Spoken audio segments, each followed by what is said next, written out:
Welcome back, everybody, to the Ethos Media Network. This is your boy Shane G, and I am here with a very, very special guest. I am very excited to talk to this young lady. She has a lot going on. She's done a little bit of this, a little bit of that, and we're gonna get into the whole thing. So I am happy to present to you all Alexus Bria. How are you today? I'm doing well. How you doing, Sean?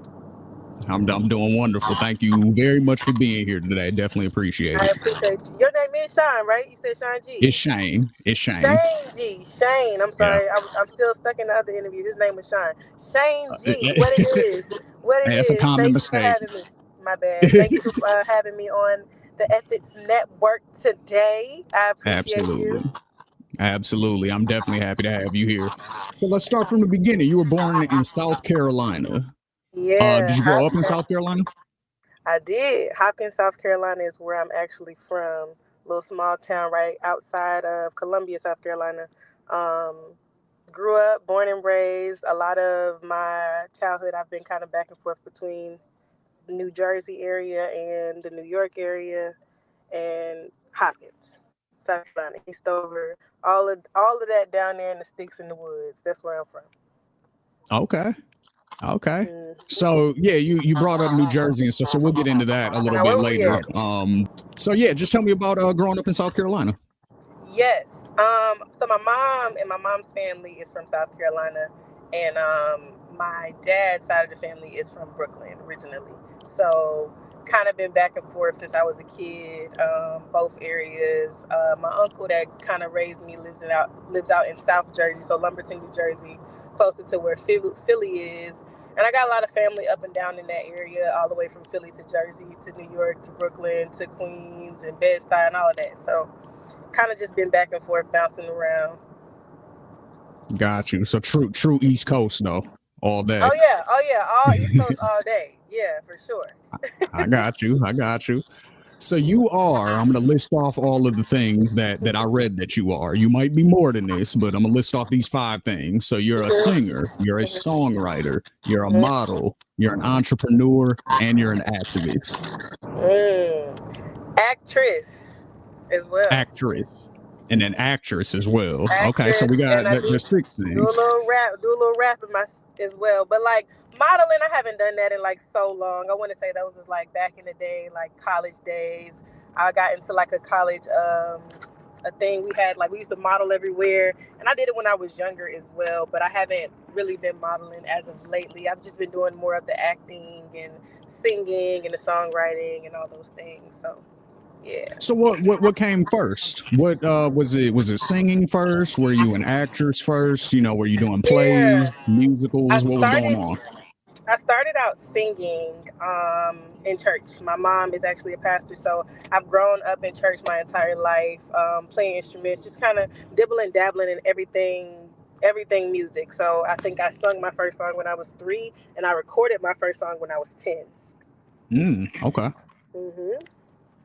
Okay.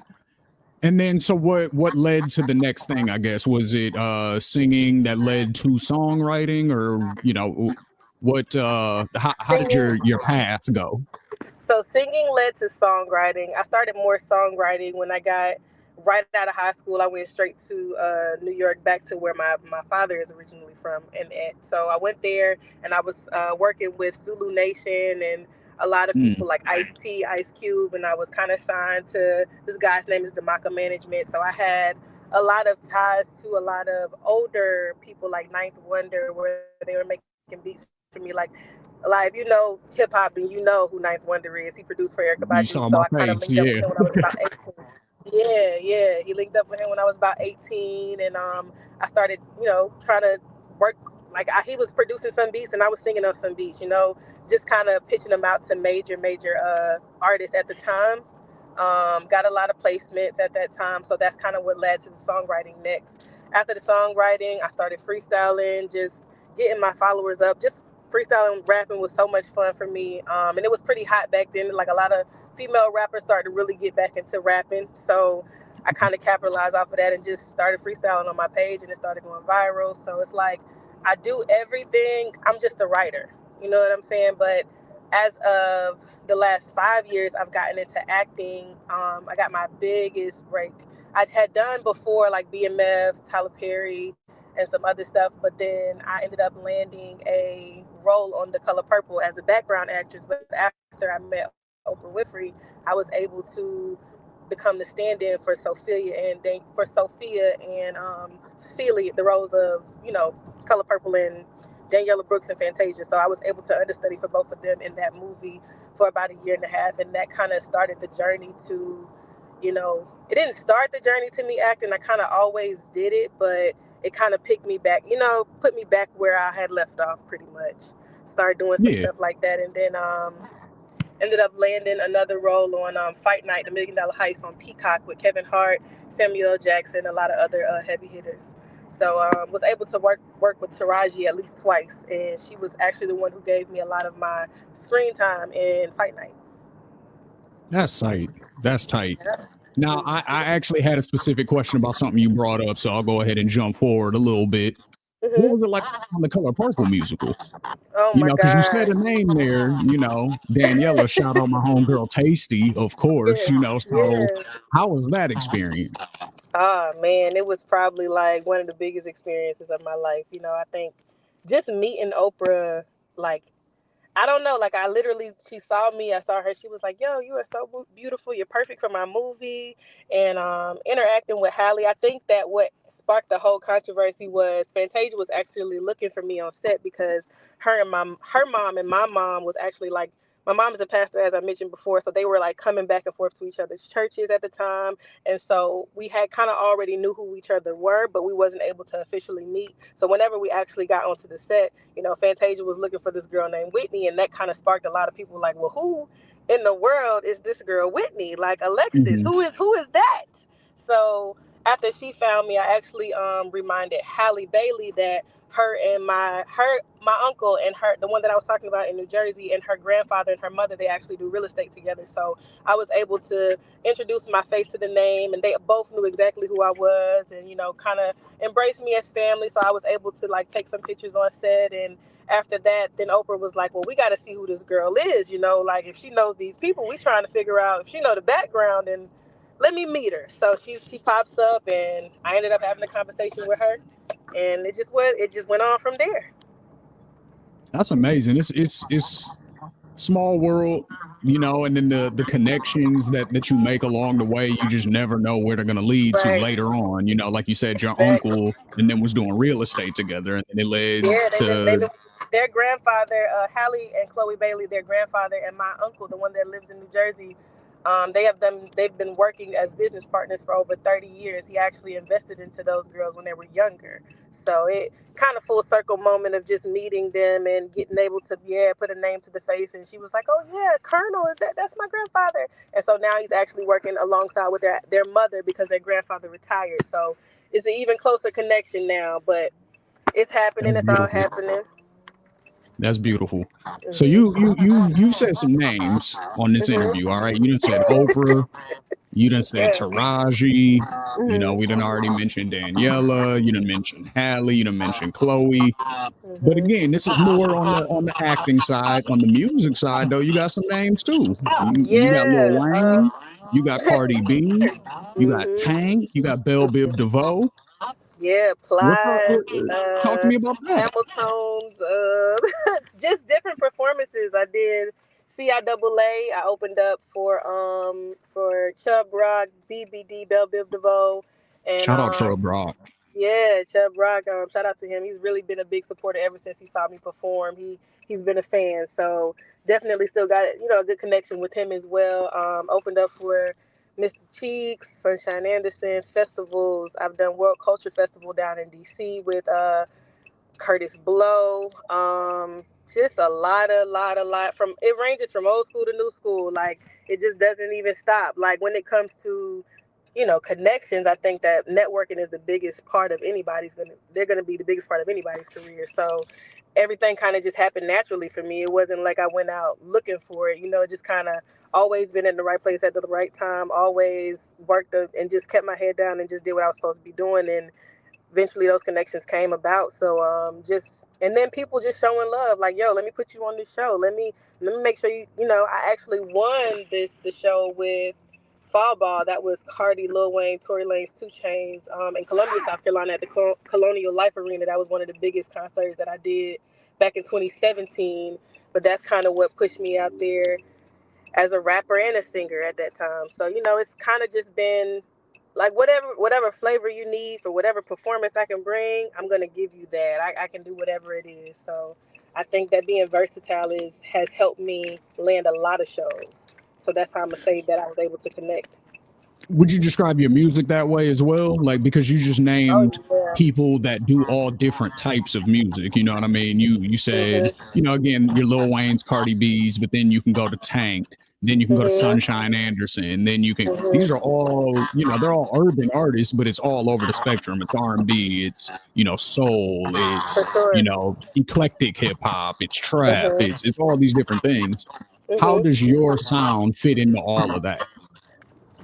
Well, because I'm like a true songwriter, I think that my sound fits me. Whatever I decide to do at the time, I like to say that I'm an artist more so than a just a singer or a rapper, or I don't even say that no more. I just say artist because whenever I Mhm. create anything, it's just an art. And so I do have neo soul type of songs. I do have R&B, super soulful R&B. Then I have sexual R&B. It gives you Tank. Then I have rap, hip hop that gives you Cardi. It gives you talking about my ish. Then I just have so many, like it kind of describes my personality a little bit, like me just kind of being, and then growing into a person as a woman. Of course you're not going to be the same person you were when you were 18 to the time you were 30. I think that over time my sound has just evolved and changed into who I've become. And would you say also that because of the different time that you spent in all these different places, like you said, Philly, Jersey, New York, Mhm. Florida, right now, South Carolina, being in Mhm. all these different places, do you think that shaped your sound too? Like having all these different experiences and, Oh, certain for sure. sounds being more popular in certain areas and things like that? For sure. Traveling is kind of what put me onto the Afro beats vibe. Okay. Yeah, I actually have a song out right now. I have 2 songs out that actually are Afro beats. Got one called Vibe, and I got another one that I'm pushing right now that's actually playing in 8 different states called Yeah, Yeah, Yeah, Yeah, which is why I'm down in Florida because I actually had a radio interview here. So it's a Okay. lot And of that's on different, all the streaming platforms, right? So I'm gonna link yeah, them to that in this yeah, in the description. Okay, cool. for sure, for sure. Produced by Mac Beats. Mac There we Beats. go. Put them out there. Let me put them out there. But yeah, that song right now is really what's hitting. It's what's blowing up. And I just gave you an Afro beats. I gave you R&B love, but I also gave vibes. Like the real Jamaican, the real Afro type of central type vibes. You know what I'm saying? Okay. So yeah. Okay. Definitely. Mhm. Well, we done talked about, a lot of the music stuff, and like I said, I'm gonna definitely make sure that we put a link in the video description to your single, Spotify, Apple, all that kind of stuff. We've talked about, some of the acting, and the musicals and some of the stuff that you've done there. But there's a very important piece that I really want you to speak to, and Mhm. that is the activist side. So talk to me about House of Edna. Okay. So House of Edna is named after my grandmother, Edna. She's my mom's mom. She was a big advocate in the community for just homeless people, single parents, anybody that had a need, she would be the one to cover the need. And so in my own way, I continued her legacy, and I have shedded light on single mothers because that's what I am. So shedding light on single mothers and just single parents in general, gun violence, a lot of different things, wrongful incarcerations. My uncle was wrongfully incarcerated. One of my uncles up north, and so just I lost a lot of friends to gun violence. I lost a lot of friends to just different street life stuff that's going on. And so one of my best friends actually passed away the same exact year we graduated, and we were supposed to actually go to college together. That was like my closest friend, but so it's been a journey for me, and because of those things I'm speaking to the younger generation I feel like it's my duty to speak to the younger generation to, say it's not worth it. And that's where House of Edna comes in, because it keeps children and kids off of the streets, as far as finding them a positive outlet, just finding something positive to do. For me, it's the arts, it's singing, it's acting, it's rapping. So whenever they would come to my program, they would have a place to sing, a place to dance. I would have a dance coach, I would have a singing coach, I would have a drum major there who would teach drums, like lessons, like whatever it was that they needed or they wanted to do. I started them early so that they can continue that hobby on, and just setting a good example down the line. And that's so important because, like, again, like, as soon as, I read one of your articles and it mentioned, the gun violence that you were, advocating against. And, and then I saw New Jersey, and, being a hip hop fan, being a battle rap fan, I know what's going on in New Jersey. You know what I mean? Right. So especially in places like Newark and East Orange and, Exactly. you know what I'm saying? Like Irvington, like those type of places. I know what's going on there. So the fact that you have somebody that's, essentially from the environment, my younger and brother actually stays in Newark, and gun violence is so big there. it's crazy. So many people have lost their life that I know personally. So just have to definitely speak out against what's happening in the world, and let them know to put the guns down, for sure. 100%. And that's the thing about Ethos, the media network, is we say we're the conversation of the culture, and that's not just music, that's not just entertainment, it's things like this too. So that's why I really felt like it was very important for you to highlight the work that you're doing. And how can people reach out and support House of Edna, if they want to donate or if they want to participate, and how can they help out? Well, we on all social media platforms. I don't do summer camp as much anymore, just because I work for a bigger film production company now, Wow Studio One, and we do a lot of things in the community. Whether it's for autism walks or just any type of event that could bring awareness to the community, is what I've been doing. We actually have a block party called Midlands Gives. And so I'll be donating my time and energy into another summer camp that I'm partnering with my job for, to just, again, advocate against gun violence, keeping children off of the streets. And we actually trying to make it where all the kids can go to the camp for free. So we're trying to get the community to donate to that. So I'm gonna give you www.wowstudio1.com.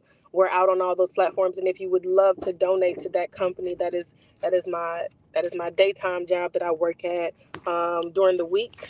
And we're located in Columbia, South Carolina. So we also do a lot of things in the community. I've just kind of dedicated my time to doing anything that, like I said, could help in any way when it comes to the kids and when it comes to everything positive for the culture.